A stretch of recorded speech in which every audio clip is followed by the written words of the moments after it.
Hey, what's going on, guys? Aarava here, and welcome back to my F1 2017 career mode, episode number 29 today for the Austrian Grand Prix in Season 2. Unfortunately, no upgrade to talk about at the very start of this episode, so we go straight into looking towards the engine management. If you did miss the last episode, episode number 28 at the Azerbaijan Grand Prix, be sure to go check that one out before you see this one. Also, a huge thank you for the support on that. You guys killed it, literally. I think there's like 3,000 likes on that video, and it's not even been 24 hours as I record this commentary, so absolutely crazy amount of love on that episode. So thank you guys so much for that. And if you did miss that one, be sure to go check that one out, because following that, you would have seen on the engine management screen there, we do have a fifth column now for engine management, as obviously it was a quote-unquote throwaway race at the start of that race. Obviously it turned out a lot better than the throwaway race, and we managed to continue our podium streak into 2 in a row there from Canada, and then obviously at Baku last time, after obviously a bit of luck with the crash. But the entire second column is in yellow now, after we did use some older parts during the race at Azerbaijan. But now that we have that extra column, that fifth column,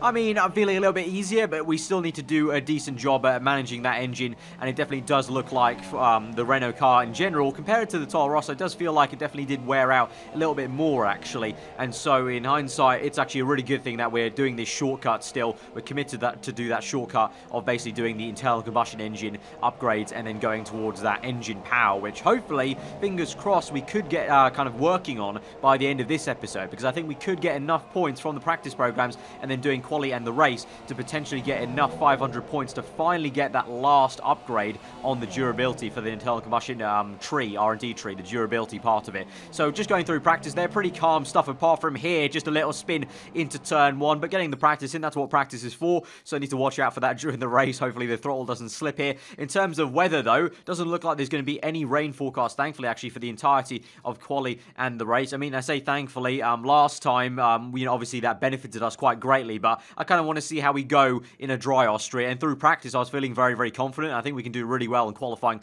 both myself and Nico, because Nico seemed to be there in terms of lap times. And then there we go, as I was talking about it, we actually got it before quali and the race. We have enough points to get that, so there you go. We've got that final durability upgrade for internal combustion engine. So now we can go and look at that dotted line, and we can skip straight to that top major upgrade at the very top of the powertrain tree, which is going to be a big chunk. I believe if we do that upgrade, it should see Renault jump from what is right now, I believe we're behind Red Bull, Toro Rosso and Haas in the little development tree kind of comparison chart. If we get that upgrade, I think we're going to jump right above all 3 of those teams, so we'll be able to just edge just ahead, which will bring us basically better the rest in a non-Merc car, basically. All the Merc engine powered cars obviously are in the top 3 by some way, so that's going to be really decent. So now officially from now on, the R&D work we're doing, the points we're going to get from everything basically is going to go towards that upgrade, that major upgrade. So you join us at the end of our Q1 lap, coming across the line for a very comfortable P5 there, slotting it in. So obviously I don't think it was ever really in doubt here around Austria. It would have been very worrying indeed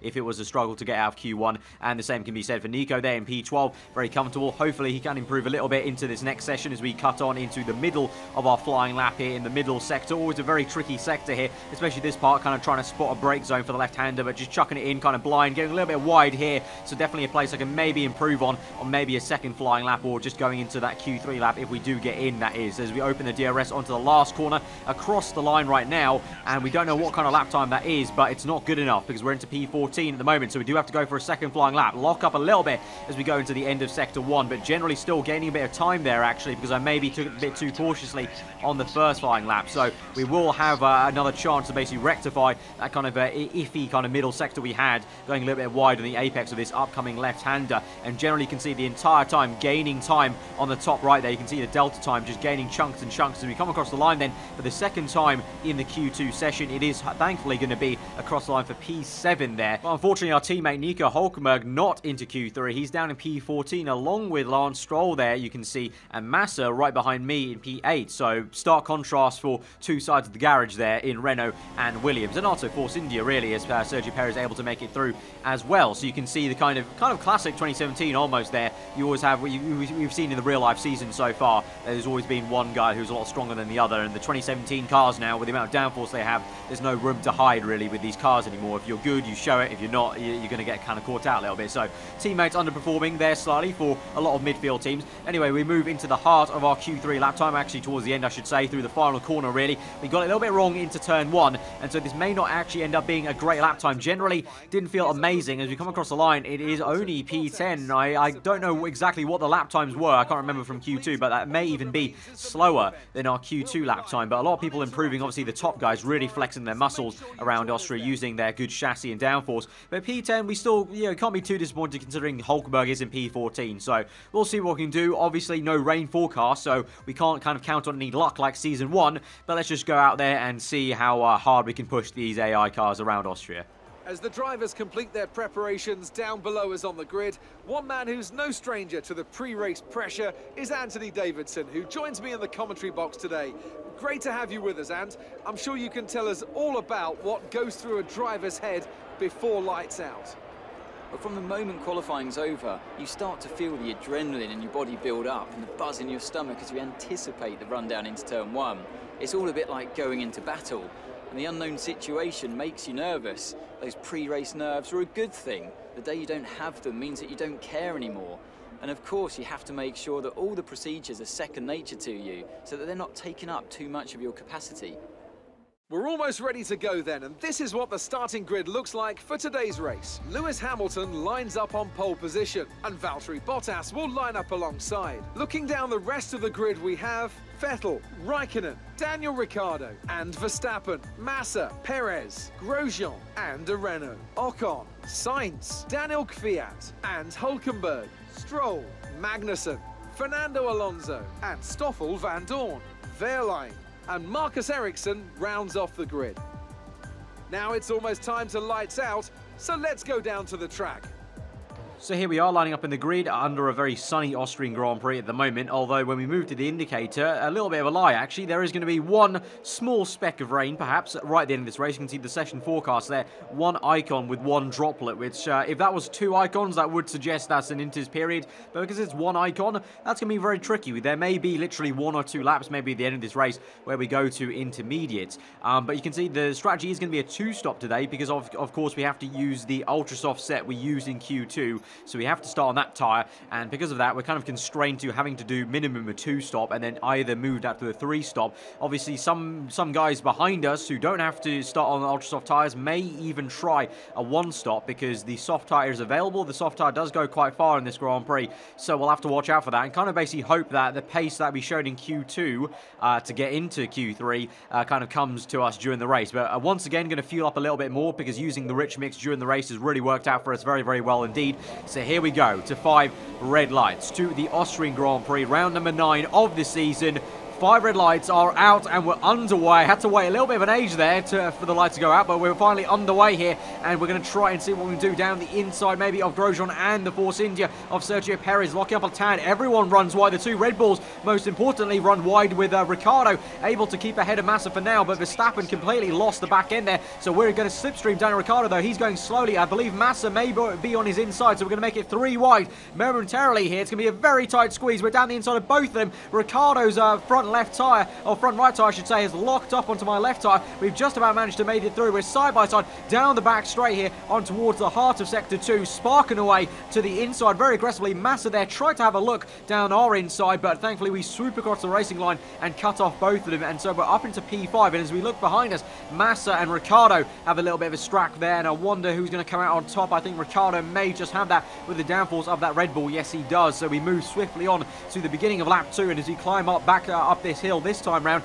it looks like I may be on the left-hand side, although we move to the inside, and once again, it's going to be a copycat kind of situation here. I'm on the inside of both these guys, 3 wide again. It's a very tight squeeze for the second time already in this race, and this time Ricciardo comes out a little bit better, but again, we get some great traction, and we're 3 wide, I think, with the proximity arrow still there, so Massa is somewhere there. I can't quite tell where he is in the mirrors at this point, but as we move on to the panning shot, you can see Massa does try and hold it around the outside. I get squeezed into the apex, and I actually lose out to Ricciardo and Felipe Massa. I try my best to hold on to Massa, but actually get completely squeezed out by both of them. And then we also have Verstappen having a little look on the outside. We just about squeeze him out and keep ahead of his nose. So it's already been a scrap and a half this race, and only 2 laps have gone. So it looks like it's set to continue as well as we move on to lap 4 now. And up ahead, Felipe Massa goes for a move down the inside of Daniel Ricciardo. That's going to put them both off and slow them both down surely as a bit of contact is made. We've got a DRS on Massa. Massa's got DRS on Ricciardo. So this may be quite interesting as both of us maybe go to the move move on the inside line as Massa goes to the right. So we're going to try it, but then we instinctively just back out of it. And Massa, huge lockup for him, and they're still kind of scrapping away. And Ricciardo's still just having to leave Massa the room, just about gets ahead of him. But then look at that, Massa goes for the move again down the inside. Wonderful stuff there from the Brazilian Australian. And this entire time, I'm just having to sit here and kind of just watch that battle because I just don't quite have the pace to really pounce on Massa quite yet. Maybe the second time lucky, as now on lap 5, literally the same exact thing happens again. Massa down the inside. This time, looks like we're a little bit closer, much closer in fact, because we're now alongside Massa. Here we go with DRS, both of us. It's a drag race down this straight. Can we help and use Ricciardo as a bit of a tow as well? We're going to try maybe dive it down the inside of him. We get our nose in there. Maybe try it. Ricciardo does leave us the space, to be fair to him, but it looks like we'll just have to settle for overtaking the Brazilian. But it's a good move there on Massa, obviously catching him napping after he tries to make the move on Ricciardo there. So second time was lucky for us, and we're able to do it as we skip over the bump there quite nicely. Actually, that panning shot really showcased how much airtime we got over that bump there. That bump very deadly at Austria. Don't want to definitely go over head on, because you can definitely do like a wheelie situation like Mark Webber did in China 2012, I believe it was, if I remember correctly. But anyway, we move on to lap 7, and now Massa is coming back at us. He's gone down the inside, but a beautiful little textbook switchback move on him to try and get the traction down, straighten the car up a lot faster, and we are going to be ahead of him, but he's going to have that speed with the Mercedes car in the back of his car, and we tried to squeeze him into the grass. Not going to work out. We go to the inside now, so being as aggressive as we can. Massa locks up again, but somehow, because I've tightened up the corner way too much for myself, even with that huge lockup, Massa gets a beautiful line around the outside, and he's able to re-overtake us. I honestly still don't know how he managed to do that, because he well and truly looked like he went too wide to make the corner even, let alone overtake me. But I guess my racing line was just way too tight on the exit there, and that allowed him to come back. But then on the very next lap, we're going to try and get him back here again into that brake zone. We've been really good on the brakes there. It kind of looks like the Red Bull at Italy, really, into the first corner up to that hill braking zone. So we've got the DRS open. You can see now Massa just getting away from us a little bit. We do still have rich mix to burn. We're using that, but now the kind of, as the race kind of settles down, unable to kind of close up to him. On the end of that lap, though, it won't matter too much because Massa does come into the pits, but that may be a sign of things to come, that although we were looking pretty damn fast in the opening laps there, that Williams car did look like it was starting to stretch its legs a little bit on that back straight. Even with DRS and the lack of DRS from with Massa, I was unable to close up to him as much as I thought I would be, basically. So I think that may be a source of a concern maybe later on in this race. But we're going to come in now on the very next lap. You can see on the previous lap, I lost the back end a little bit in the last corner, so the tyres are starting to go off a little bit. So time to come in for the super soft tyres, and we are committed to this 2-stop, unfortunately, because I say unfortunately because a lot of the midfield runners, I think they're going to try this 1-stop, because a lot of them started on soft tyres, a lot of them started on super softs, and logically, you know, if I was in that position, I'd be going for the 1-stop, and I think that's what's going to happen here, especially with my teammate Nico Hulkenberg. I think that's what he is doing. I believe he may have even started on the soft tyres. So we're going to have to do some overtaking this afternoon, which is not a bad thing. I mean, we're going to get some entertainment here in terms of having to overtake maybe some slower cars on a bit of a slower kind of strategy, if you know what I mean. So we move on to lap 12 now. We are closing up to slower cars, no ifs and buts. The McLaren and Sauber is definitely cars we can overtake fair and square without even tyre strategy coming into it, as we go into rich mix now, getting the slipstream on Fernando Alonso. And this is going to be a pretty damn easy move. Of course, we used Alonso very well in Season 1 to take us to a brilliant podium. This time, not so much, just overtaking fair and square for P18 this will be at the moment, but obviously we will continue to go up the order. We've got Marcus Ericsson, the next car up the order, the first Sauber we're seeing this afternoon. Van Dorn already down ways in last place already, so we've already overtaken him effectively in the pit stops. But closing up in the corners, you can see up ahead, I believe that's Massa trying to overtake the other Sauber of Pascal Wehrlein, so both of us having to navigate traffic. And it's unfortunate because me and Massa, and probably the Force India of, I think it was Perez behind me, all three of us are caught in this little traffic as we go down the inside of Ericsson quite nicely to waste no time. All three of us are in this very awkward phase of the fact that we are on that 2-stop along with the front runners, but we don't have the pace obviously of a Ferrari or a Mercedes or a Red Bull car, so we're getting caught up in this traffic, whereas I doubt Hamilton or Vettel or any of those guys got caught up in this traffic. I think they would have come out right ahead of these guys because of the pace they had in the opening stint. So a little bit unfortunate for us, but you know, if we keep on making the moves like we are at the moment on Ericsson there, wasting no time, then it should be fine. On Wehrlein, unlike Massa, we should have a pretty easy move on Wehrlein. Massa had to kind of wait very, very patiently for 2/3 of the lap there on lap 12, whereas on lap 13, getting a little bit close to Pascal, as he kind of doesn't give us too much room on the left-hand side. So banging tyres as the hand of anger did go up there, but in the brake zone we get the job done. DRS open on the next straight, and we do get away. And now it's all about if we can chase down Massa with that gap ahead of us. And now as we move later into the Grand Prix, lap 19, all the way to lap 19, a fair few laps skipped out here. And unfortunately, I'm sorry to report, just no pace against Massa. Massa actually had me in his back pocket. I just could not catch Massa. I tried my hardest, really tried to push the car to its limits. Just wasn't happening, We move up to P7 as we've got one person making a pit stop. It looks like Verstappen is still behind us, actually, so that's at least one good thing. We've still got a Red Bull behind us, but yeah, just no pace against Massa. It was really, really annoying me that we just couldn't catch up to him, because we were fighting with the opening stint, but on the second stint, just not there. He had the legs on us, and we've got Verstappen closing up to us, so much so that on lap 21, I can't bear to kind of watch him just overtake me on track. So we come to the pits now, maybe one lap earlier than I was wanting to. I wanted to maybe stretch this first stint of Super Soft to give us a more aggressive opportunity on the second set in this last stint, but yeah, it looks like the Red Bull is going to catch us probably, eventually you would say, looking at how rapidly Verstappen was closing up on us. And yeah, I mean, so many laps to close up on Massa and just unable to do it. So, I kind of, maybe I take back my word, really, from the beginning of the episode. I said I was kind of thankful there was no rain. I could do with some rain, to be honest. It helped out a lot in Season 1, did it not, to get us the podium there in the Toro Rosso. I think that could have helped us quite a bit, because I don't think my teammate, although obviously he's on the one stop, so that will do him really well, I don't think he's also finding much more luck in terms of pure pace. And that's another thing here. I think Hulkenberg's trying the one stop, and I think he's going to probably end up being a lot stronger in this race. The fact that we made it into Q3 is actually hindering us a lot more than it should do, really. In reality, we could have actually done a lot better if we kind of got knocked out in Q2. But, you know, you can look back at these things and always say stuff like that. So we move on anyway to lap 25 now. So about 11 laps left in this Grand Prix. You saw we overtook Alonso previously very easily. And now we caught up to the back of Grosjean. Up ahead of him is Lance Stroll. And then I believe the next car ahead of him in that train you can see in the minimap is Massa. And then the likes of maybe the Force Indy cars of, I think, Perez and Ocon. We haven't seen too much of them. We're trying our best to close up to Grosjean. But you can see some dirty air in Sector 2. Not allowing us to close up right up to his gearbox. Only into this brake zone once again. Closing up with the AI being a little bit weaker into that brake zone. We've got DRS. Grosjean's got DRS off the next car being Stroll. So again, unfortunately, it's a bit of a familiar sight like against Massa. I'm just unable to pull enough speed in on this main straight, and then into this next sector, it's just so difficult to make up too much time in the corners because you're met with so much dirty air. So at the moment, we're kind of stuck a little bit, but as we move on towards lap 29, we caught up quite a bit in the final corner there. So can we try and make a little bit of a lunge into turn 1, because I'm getting very frustrated at how long it's taken us to do this. Here we go down the inside, locking up a little bit on the right front tyre, but we do get the move done, and we're up into P15 finally.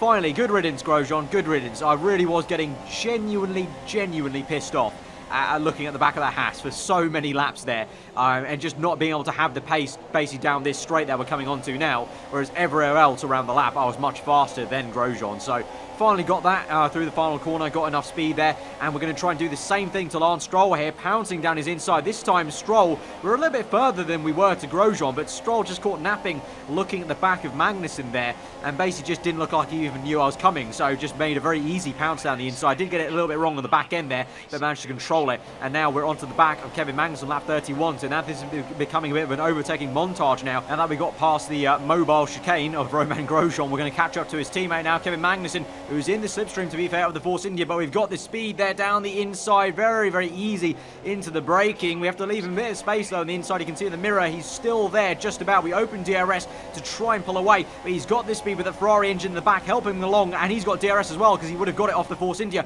But then you can see on this lovely overhead shot we get really late on the brakes there, and no nonsense stuff there to defend from the Dane, and we're up the order up into P13 now, so still 3 positions off the point, and you can see that train up there on the minimap. And meanwhile, for the other Renault, my teammate, he's going to make an overtake. He's going 3 wide there with Daniel Kvyat, I think that is, an Ocon there, and he's gone down the inside of both of them, being squeezed out though by both of them as Ocon chases after the Russian, and now Hulkenberg has to contend with Felipe Massa. They go side by side, and Hulkenberg, can he defend from the Williams car? We've had no luck this afternoon, but Hulkenberg may do just about. Yes, he does, and now he may even try go side by side with Ocon. This is brilliant stuff. So Hulkenberg looking way more confident than he ever has done so far this season. So he's coming alive here and he's really showing me up in this one-stop strategy he's doing. He's on the super soft tyres going to the end of this race, and he's gone round the outside of the Force India, and you think he may pull it off. Yes, he has. Wow, what a move there from Nico Hulkenberg. Great stuff round the outside there.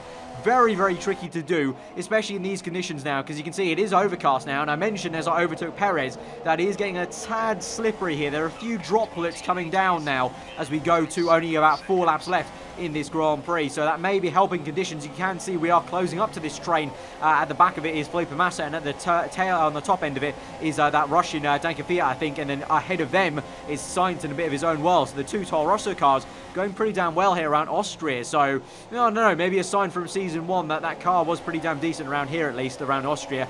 So fair play, I guess, as we lock up quite horribly, but still managed to catch up some time against Felipe Massa, and we've got a bit of fuel to burn, but for now we're saving it, maybe till we get a little bit closer, and we do close up through this next corner. But up ahead, look at that, up ahead you can see Hulkenberg is going side by side with Kvyat there, and may overtake him. Let's see into the distance. They go side by side, and we cut later. I unfortunately can't see that, but I think Hulkenberg has got past. Yes, he has, as we now sail it down the inside of Felipe Massa, getting a bit frustrated once again, having to get stuck behind the Williams car, and we just get past very easily. Open DRS, and now we can maybe chase after Esteban Ocon, but Hulkenberg is ahead of the Toro Rosso. So Hulkenberg making 2 really good overtakes in this second sector, but now going a little bit wide in this next corner, and with only 2 laps to go now by the time we get to the end of this lap, it is starting to rain. You can just about see on the left tyre especially that spray coming off the tyre. So even though we're on dry tyres, all of us, we're going to have to tiptoe to the end of this race, and by the time we get through to the last lap of the Grand Prix, it is fully wet. If the race was going on for any more laps, we would definitely all be coming on for intermediates, but you can see we're all having to just kind of squirm around, and I'm actually gaining time on Ocon here as he gets caught up behind Kvyat, and unfortunately it's going to be really a big tease for us, because through the right-hander we gain so much on Ocon, and it's almost like we can maybe get P10, but then last corner, get it all wrong, get off circuit, have to come back on track, get the traction all wrong, we're spinning up the tyres, and we spin across the line, crash with Massa across the line, and it's going to be a pretty funny end to the race. It's going to be a no points finish though for us.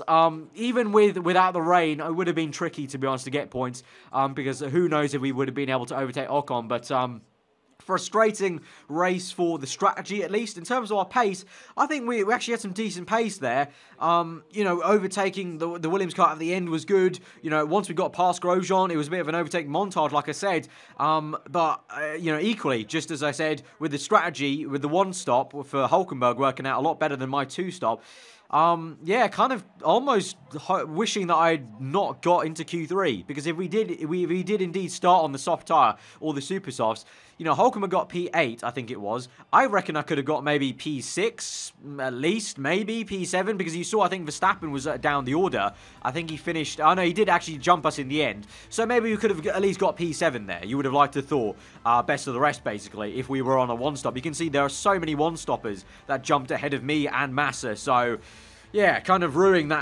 this race in a way.